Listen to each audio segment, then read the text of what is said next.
Three strangers, Charles, Oliver, and Mabel, a young renovator, live at the Arconia. They meet in an elevator along with Tim Kono, who's freaking out on the phone. Later, after a building alarm forces everyone out, they bond over a true crime podcast.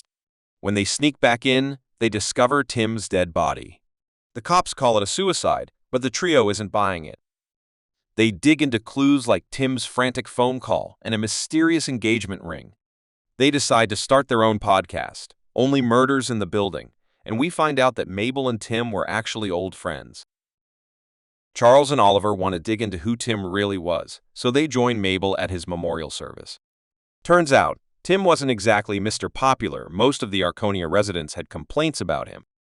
The trio sneaks into his apartment to find more clues. Mabel secretly records a video revealing she's known Tim since they were kids. They bonded over Hardy Boys books and solving fake mysteries with their friends Oscar and Zoe. 10 years ago, when Zoe died, Oscar was blamed, but Tim told Mabel he saw someone else arguing with Zoe before her death. Later, Mabel goes back to Tim's apartment and finds a stash of jewelry and some of her old drawings. Oliver suspects their cat-loving neighbor, Howard, but Howard's feigning issue clears him.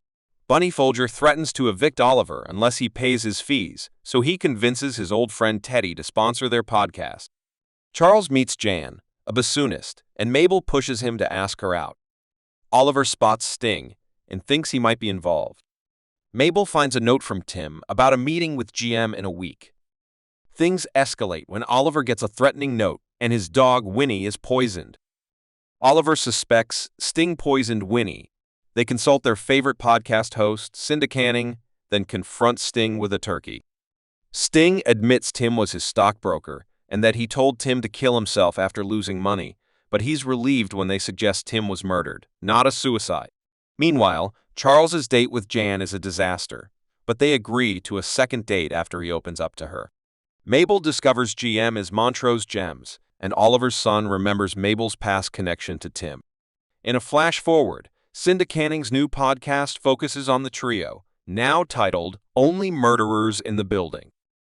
Mabel is being followed by a mysterious person, who turns out to be her old friend Oscar, recently released from prison after being wrongly convicted of Zoe's murder. Meanwhile, Charles and Oliver see Mabel leaving with a stranger, so they followed her. When they catch up, Mabel finally admits she knew Tim. They discover she was looking for a black market jewelry dealer named Angel. They learn Tim was collecting jewels to bring down Angel. Oscar and Mabel start developing feelings for each other, but Mabel's mom disapproves of her involvement in Tim's murder investigation. Meanwhile, Detective Williams notices the rising popularity of the Only Murders in the Building podcast. She sends Tim's phone to Mabel to help the investigation. Cinda Canning mocks the podcast on Jimmy Fallon's show, but Teddy is thrilled his business got mentioned and writes Charles and Oliver a $50,000 check for more episodes. However, Charles realizes the check is from an Angel account, revealing Teddy as the black market dealer Tim was targeting. Teddy's son, Theo, spies on the trio and snaps photos of their suspect board, alerting his father that the podcast is onto them. But Teddy brushes it off. Charles and Mabel break into Teddy's apartment and find a hidden room filled with urns from a funeral home.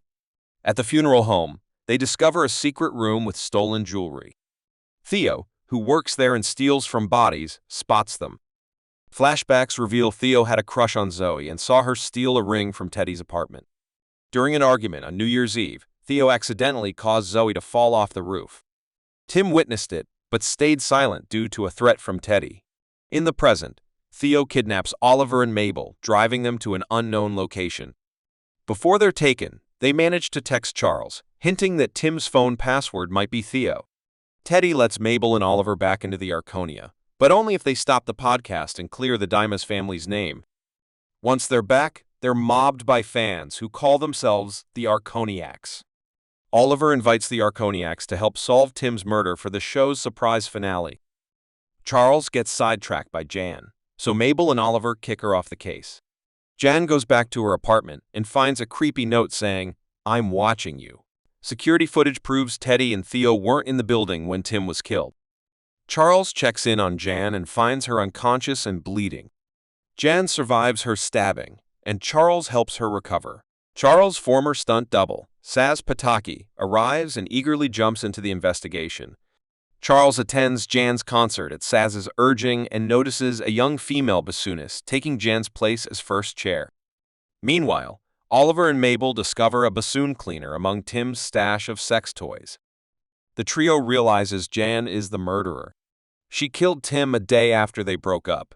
Mabel and Oliver find evidence in Jan's apartment, including poison, Zoe's ring, and the knife she used to stab herself as a diversion. Charles confronts Jan but gets poisoned. She tries to gas the building, but the trio stops her in the basement, where Mabel knocks her out with the emerald ring. Jan is arrested. Later, as they celebrate, Oliver and Charles get a mysterious text telling them to leave. They find Mabel over Bunny's dead body, covered in blood. The trio is then led out of the Arconia in handcuffs, watched by the tenants, Detective Williams, Oscar, and Cinda.